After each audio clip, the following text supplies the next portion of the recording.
Monsieur le Président de l'Assemblée générale des Nations unies, Monsieur le Secrétaire général des Nations unies,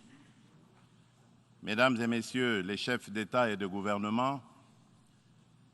Mesdames et Messieurs les chefs de délégation, c'est pour moi un grand honneur et un réel plaisir de prendre la parole du haut de cette tribune pour faire entendre la voix de mon pays, la République démocratique du Congo, sur les principales questions qui préoccupent au plus haut point la communauté internationale actuellement. Monsieur le Président, je voudrais néanmoins, avant toute chose, vous féliciter pour votre élection à la présidence de la 77e session ordinaire de l'Assemblée générale des Nations unies. Je suis convaincu que vous donnerez le meilleur de vous-même pour la réussite de cette session et vous garantis tout le soutien de mon pays. Monsieur le Président, les défis majeurs auxquels l'humanité fait face actuellement sont les suivants.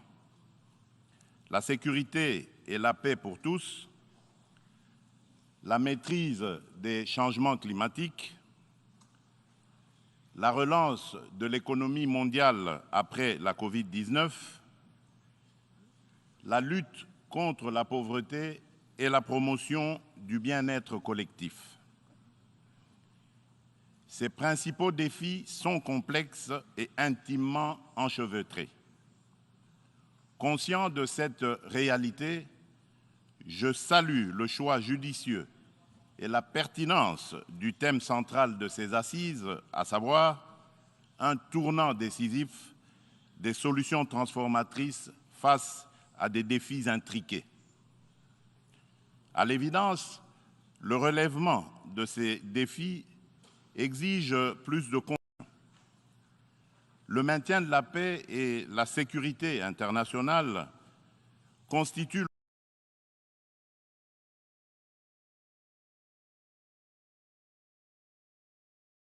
fondement et l'objectif primordial de la création de l'Organisation des Nations unies. Ni l'indifférence, ni l'immobilisme, ni l'attentisme de sa part ne sont par conséquent admissibles face à toute menace contre la paix et la sécurité internationale. À ce jour, la question de la sécurité et de la paix internationale se cristallise autour de la lutte contre le terrorisme ainsi que l'extinction des foyers de tension en Europe et en Afrique. En effet, le terrorisme n'a épargné aucun continent. Après l'Asie, l'Europe occidentale, l'Amérique du Nord, il se métastase en Afrique, où il a allumé le feu à plusieurs endroits et notre continent en paye un lourd tribut. Au Sahel, à l'Est, à l'Ouest, au centre et au sud de ce continent, les terroristes tuent par des expéditions barbares des populations innocentes et déstabilisent des États au nom de l'intégrisme religieux. Certes, des progrès remarquables ont été accomplis au Moyen-Orient dans la lutte contre ce fléau qui a battu de l'aile. Cependant, ce fléau est loin de s'essouffler et encore moins d'être éradiqué de notre planète. C'est pourquoi la République démocratique du Congo, une des victimes africaines de ce terrorisme, est membre de la coalition globale contre l'État islamique, interpelle la coalition et de celle du processus d'Aqaba. Les réactions, les déclarations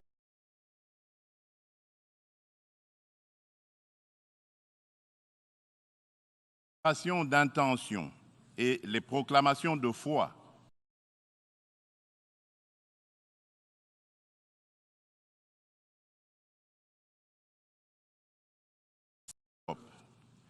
La guerre entre la Russie et l'Ukraine est une plaie béante dont le saignement, même l'Afrique lointaine, et perturbe le commerce international à cause des dégâts collatéraux importants, notamment en matière d'approvisionnement en produits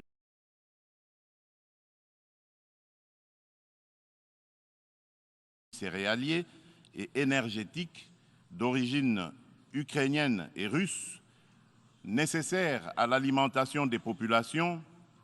ainsi qu'au fonctionnement des économies des pays importateurs.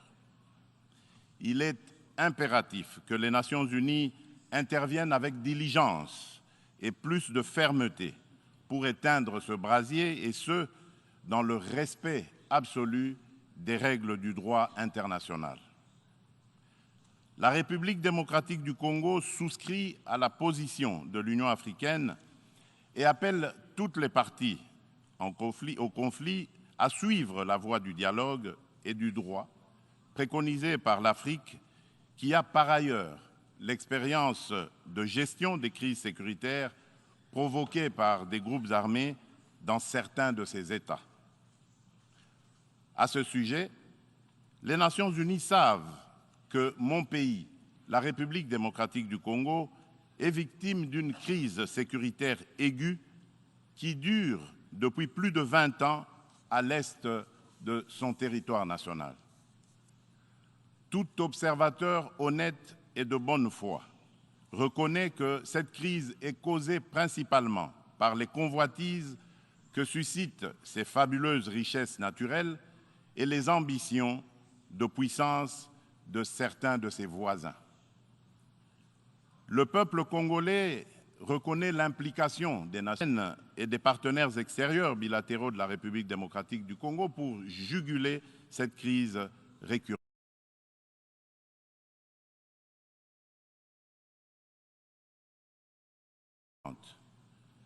Il leur en est reconnaissant et s'incline devant le sacrifice de vaillants soldats de la paix qui ont perdu leur vie au front. En dépit des efforts internes inlassables, de la présence militaire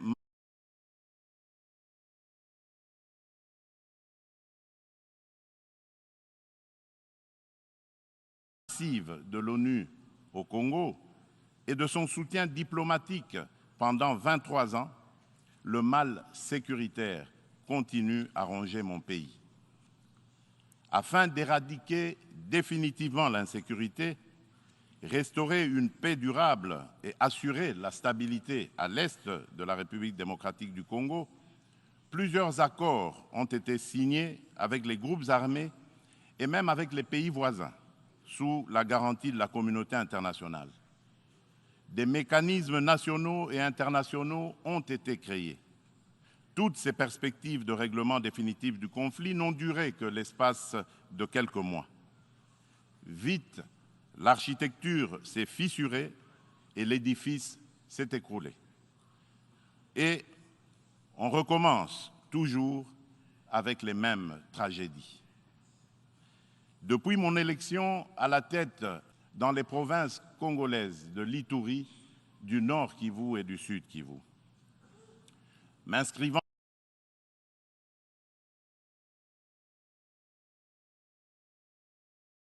dans une philosophie de réconciliation avec nos voisins, je n'ai ménagé aucun effort pour rassurer les chefs d'État des pays limitrophes et restaurer la confiance entre nous, notamment par la concertation permanente sur des questions d'intérêt commun, la conclusion d'accords de coopération sécuritaire et de partenariat économique et la réalisation de projets de développement pour nos populations respectives. En dépit de ma bonne volonté, remercié par l'agression et le soutien des groupes armés terroristes qui ravagent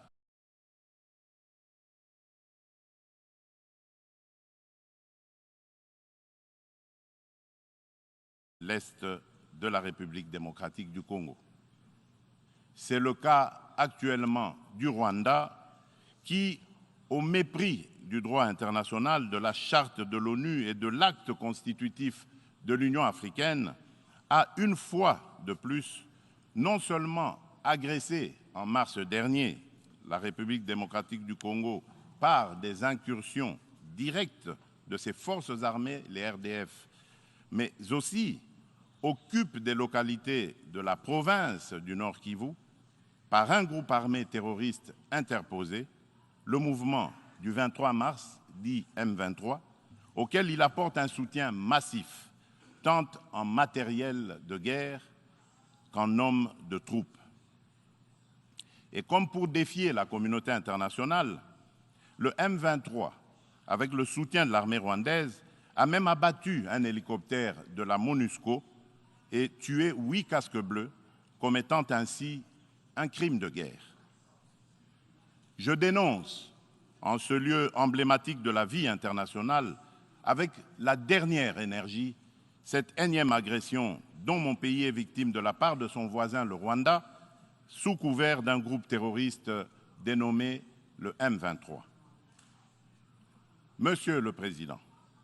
l'implication du Rwanda et sa responsabilité dans la tragédie que vivent mon pays et mes compatriotes des zones occupées par l'armée rwandaise et ses alliés du M23 ne sont plus discutables, dès lors que plus d'une fois,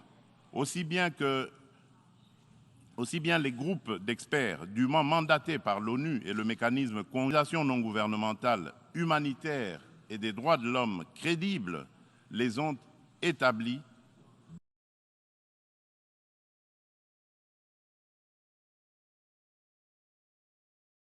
dans des rapports documentés et objectifs à la limite du scientifique. Au demeurant, pour éclairer la communauté congolaise, réitère sa demande au président du Conseil de sécurité de distribuer officiellement aux membres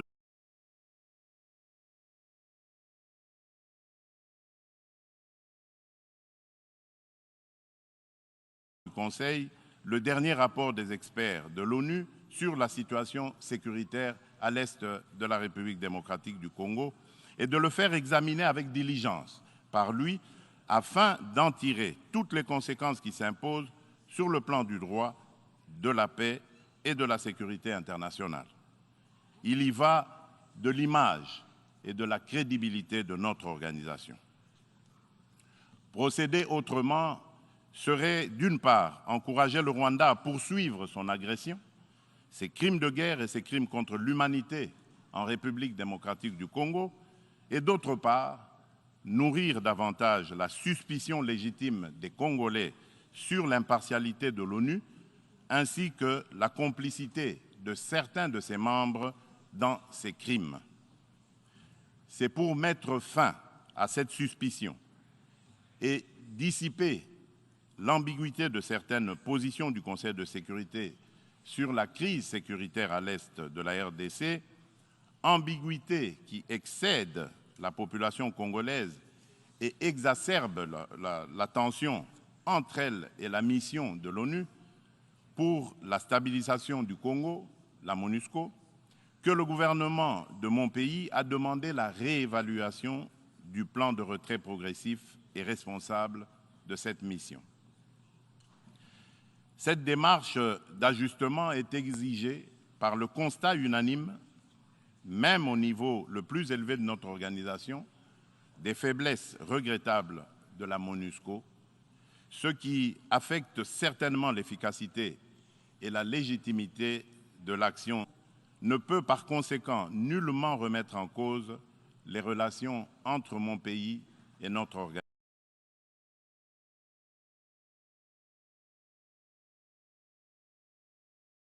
organisation. Quoi qu'il en soit, je réaffirme haut et fort à cette tribune de la plus haute exigence de défendre toujours, jusqu'au sacrifice suprême, l'intégrité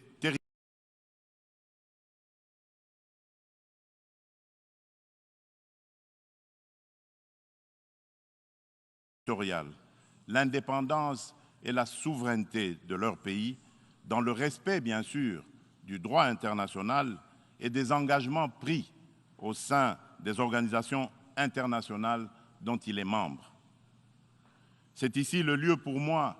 de préciser que l'État congolais et la société civile ne permettront jamais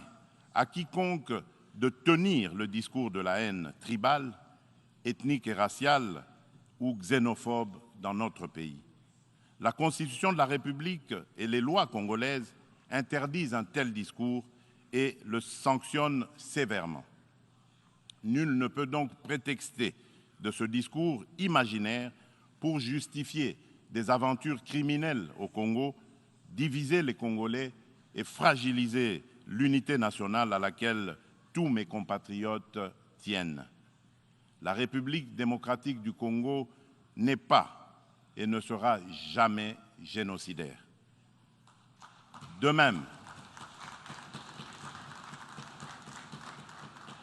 même, je soutiens que la prétendue collaboration que certains officiels congolais entretiendraient avec les opposants rwandais des forces démocratiques pour la libération du Rwanda, les FDLR, dont se servent les dirigeants rwandais pour justifier les agressions répétées de la RDC, est un alibi qui n'est corroboré par aucun fait à néant par les forces armées de la République démocratique du Congo, les FARDC, en étroite collaboration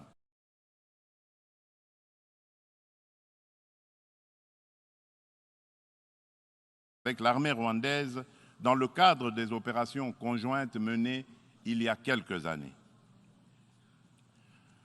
La République démocratique du Congo a en outre rapatrié plusieurs éléments des FDLR et leurs familles.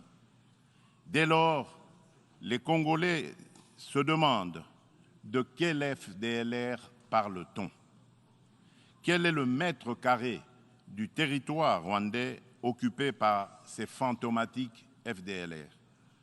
À quel lieu précis du sol rwandais a-t-on jamais vu un jour un soldat congolais? Quoi qu'il en soit, la République démocratique du Congo reste disponible pour toute action répressive contre tout groupe armé qui tenterait de troubler la paix et la sécurité dans un pays voisin et dans la région des Grands Lacs. Monsieur le Président, le peuple congolais demande aux Nations unies,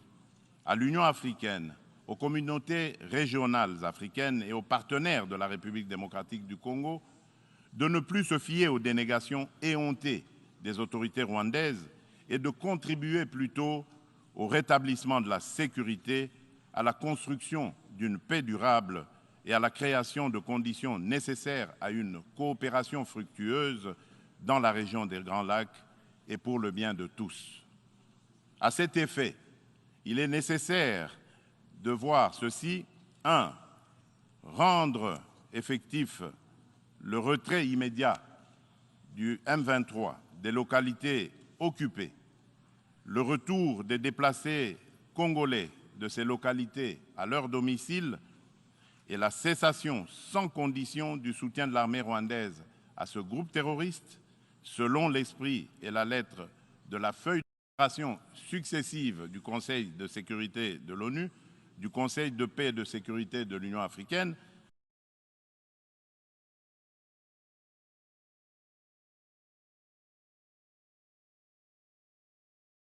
de la Communauté d'Afrique de l'Est, la CAE, et de la Communauté pour le développement de l'Afrique australe, la SADC. 2. Multiplier les pressions sur le Rwanda et le M23, dont les dirigeants sont du reste sous sanction de l'ONU, et montrer plus de fermeté à leur égard pour qu'ils respectent les positions prises par les organisations internationales précitées. 3. Appuyer la poursuite du processus de paix de Nairobi, les discussions de Luanda entre la République démocratique du Congo et le Rwanda et le déploiement de la force régionale de l'Afrique de l'Est, dont le statut et les règles d'engagement viennent d'être signés le 8 septembre dernier à Kinshasa, successivement par le gouvernement congolais et le secrétariat général de la CAE, d'une part, et d'autre part, par les FARDC et le commandement de cette force régionale. 4. Encourager le président honoraire du Kenya, le président Uhuru Kenyatta, et le président de l'Angola, de la République d'Angola, João Lourenço, médiateur de la CAE et de l'Union africaine, dans la crise sécuritaire en République démocratique du Congo à poursuivre leurs bons offices. 5. Lever tout obstacle à la restructuration par la République démocratique du Congo de ses forces armées et de défense, à la montée en puissance de celles-ci pour mieux remplir ses missions régaliennes, notamment par la levée pure et simple de toutes les mesures restrictives de l'acquisition d'équipements militaires, quelle qu'en soit la forme édictée par le Conseil de sécurité de l'ONU. La réalisation des actions préconisées ci-dessus garantira sans doute le peuple congolais de la certitude d'un règlement de la crise et facilitera un dialogue constructif entre toutes les parties concernées quant à ce. Monsieur le Président, nous, peuple congolais, sommes décidés cette fois-ci à mettre définitivement de casser à jamais le cycle infernal de la violence à l'est de la République démocratique du Congo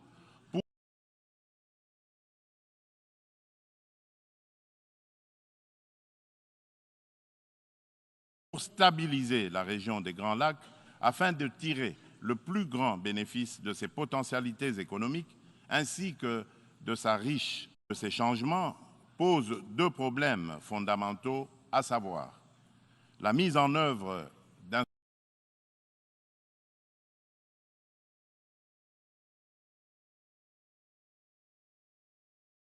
instrument juridique et financier issu de négociations internationales, en particulier dans le cadre des différentes conférences des parties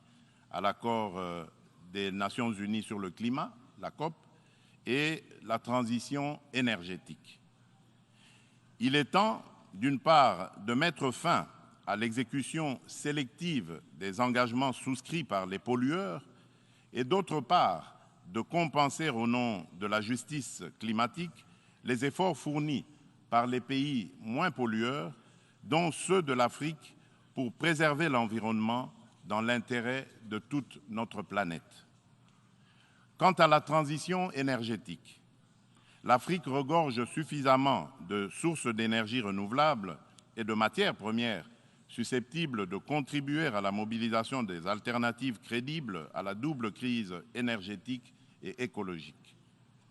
De ce point de vue, il est important de relever que la République démocratique du Congo compte parmi les principaux producteurs de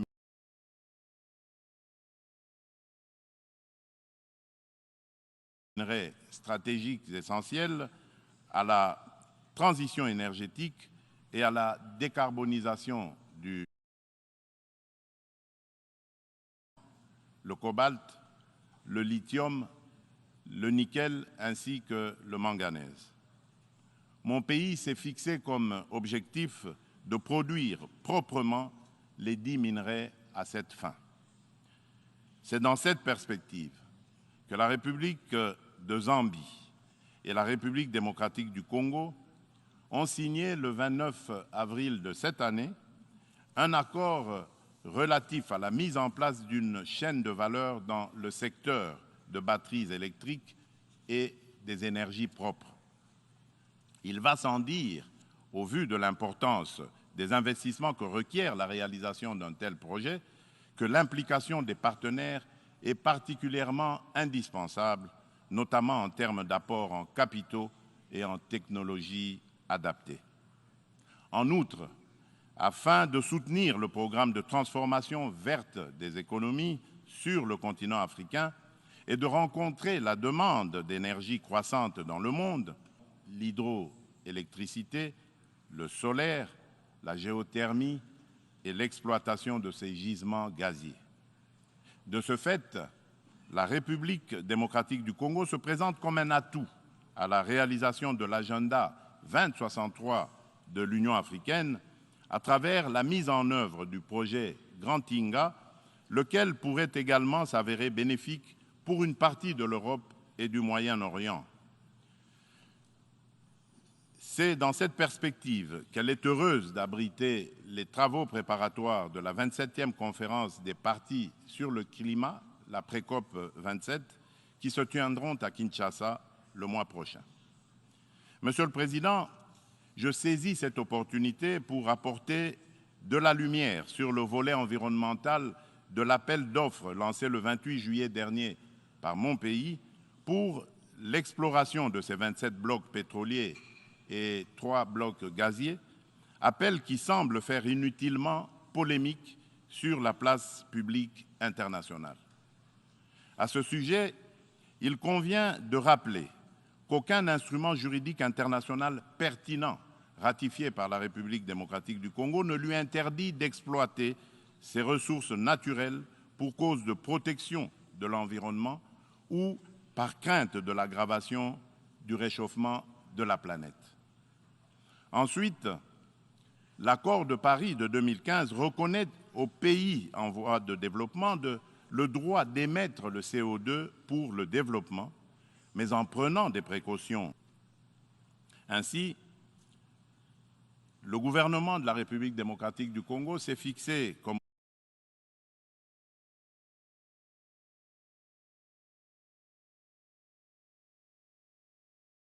objectif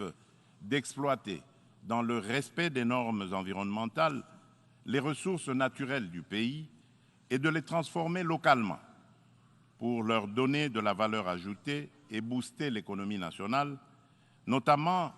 par la création des richesses liquides et des emplois afin d'adopter et prises pour éviter des impacts négatifs sur l'environnement.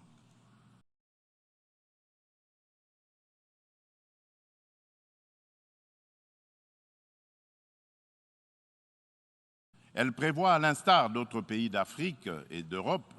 qui ont relevé ce défi, l'exercice de contrôles gouvernementaux efficaces. Il est question pour la République démocratique du Congo d'atteindre ses objectifs économiques et sociaux en préservant ses forêts et en continuant de demeurer le pays solution pour la lutte contre le réchauffement climatique. Mon pays reste ouvert à la coopération avec tout partenaire disposé à l'aider à l'atteindre ses objectifs. Sur le plan économique, le pari à gagner est celui de donner les chances de redressement aux économies des pays affaiblis par les effets collatéraux des changements climatiques et du coronavirus, afin de promouvoir une croissance économique mondiale équilibrée et de stopper l'aggravation de la pauvreté dans les pays en développement.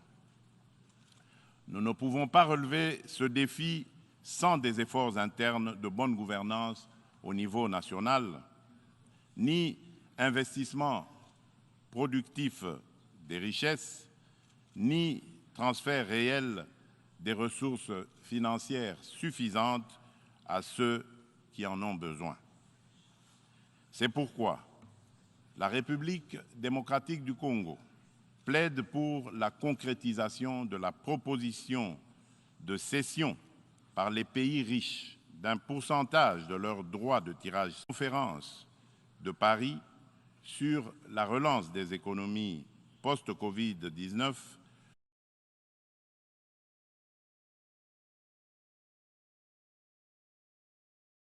du mois de mai 2021 et appuyé par un engagement ferme du sommet du G20 d'octobre de la même année à Rome. En tout cas, toute facilité d'accès aux ressources additionnelles en faveur des pays éprouvés par les changements climatiques et la Covid-19 sera la bienvenue. De même, l'allègement du fardeau de la dette des pays à faible revenu devra demeurer une préoccupation permanente qu'il convient d'intégrer. Difficile par suite des effets pervers de la pandémie de Covid-19, la République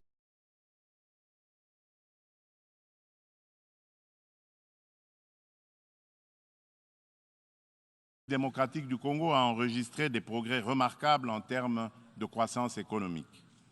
Le rythme de création de richesses s'est accéléré en 2021 grâce particulièrement au dynamisme du secteur minier dont la croissance de la production est passée de 1% en 2019 à 10,1% en 2021 par suite de la bonne tenue des cours du cuivre et du cobalt sur le marché international. Le taux d'inflation et celui de change du franc congolais sont restés relativement stables. Aussi, le Conseil d'administration du Fonds monétaire international a-t-il conclu favorablement la deuxième revue du programme soutenu par la Facilité élargie de crédit.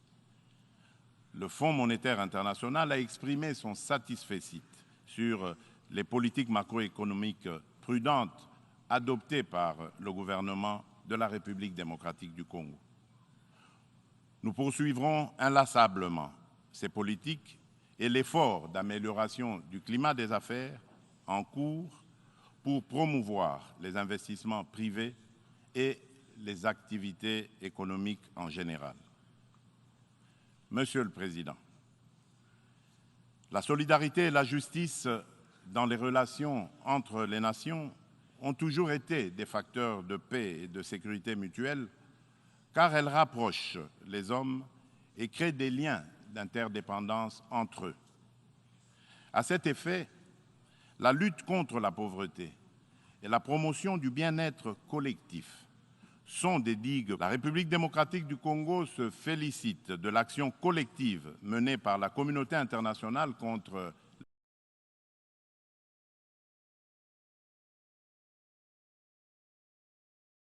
Covid-19 et salue l'initiative des États-Unis d'Amérique, New Feed the Future, pour financer l'agriculture afin de combattre la faim et l'insécurité alimentaire en Afrique par suite de la crise russo-ukrainienne et dont la République démocratique du Congo. Mon pays appelle à de telles actions et initiatives et non seulement contribue à résoudre les problèmes de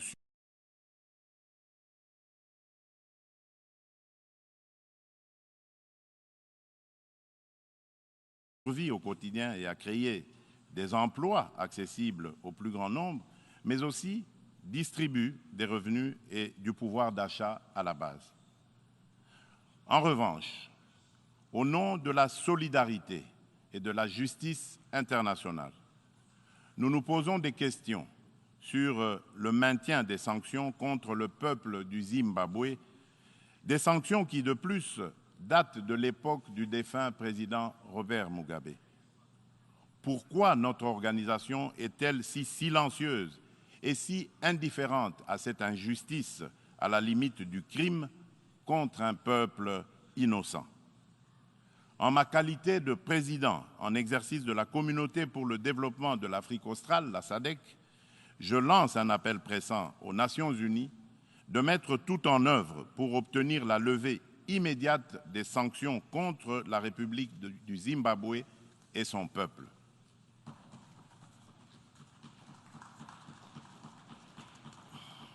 Monsieur le Président, dans ce monde multipolaire, aucun pays, aussi puissant et riche soit-il, ne peut prétendre affronter seul les défis que je viens d'exposer ci-dessus et encore moins les relever dans l'intérêt de tous. L'importance des enjeux, la complexité des problèmes à résoudre et l'ampleur de la tâche exigent une approche multilatérale équitable qui intègre les intérêts d'un chacun et mutualise les énergies de tous dans le respect réciproque. C'est pourquoi la République, l'égalité de traitement et de toutes les parties prenantes, afin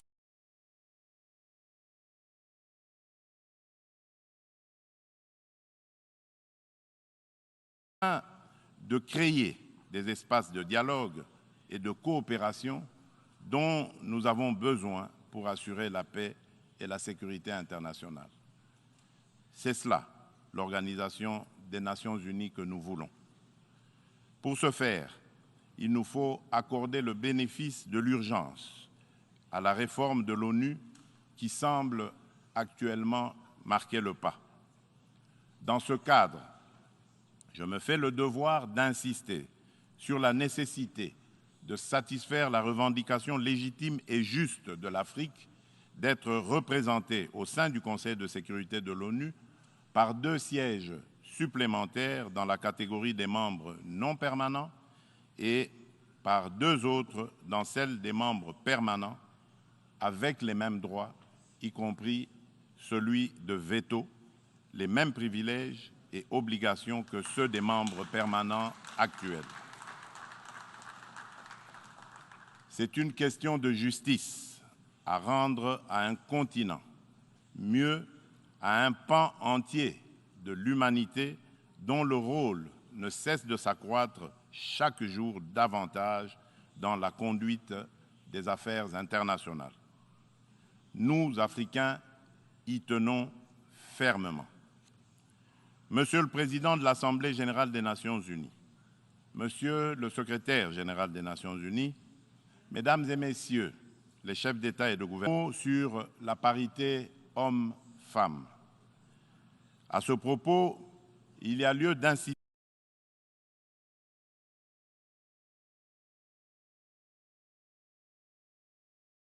sur la nécessité de poursuivre les efforts en cours, tant au niveau international qu'à celui des États, pour créer des espaces d'égalité du genre et des opportunités de liberté et d'action pour la femme. Pour ce faire, l'implication des hommes dans les politiques de promotion du genre s'avère nécessaire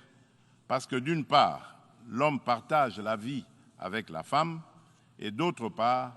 depuis des temps immémoriaux, pour des raisons diverses, l'homme s'est forgé une prééminence sur la femme qui lui confère une influence déterminante sur le destin de cette dernière. Nous devons mettre un terme à cette situation de fait. C'est pourquoi, lors de mon mandat à la tête de l'Union africaine, j'ai initié une rencontre des chefs d'État et de gouvernement de l'organisation continentale sous le thème de Conférence des hommes sur la masculinité positive. De ce rendez-vous historique tenu à Kinshasa en 2021, il est sorti une déclaration de l'Union africaine contenant l'engagement des hommes, notamment celui des chefs d'État et de gouvernement, de mettre fin aux violences faites aux femmes et aux filles et apporter des réponses appropriées à cette problématique. Cette déclaration constitue une véritable charte de l'Union africaine pour la femme que je m'attelle à matérialiser en ma qualité de champion de l'Union africaine pour la masculinité positive. C'est dans ce cadre que j'ai entrepris de promouvoir davantage la Congolaise qui occupe aujourd'hui de plus en plus l'avant-plan de la gestion des affaires publiques au sein des institutions politiques, judiciaires et administratives de mon pays, de perception de la femme et de son rôle dans la société, mais aussi dans la prise en charge par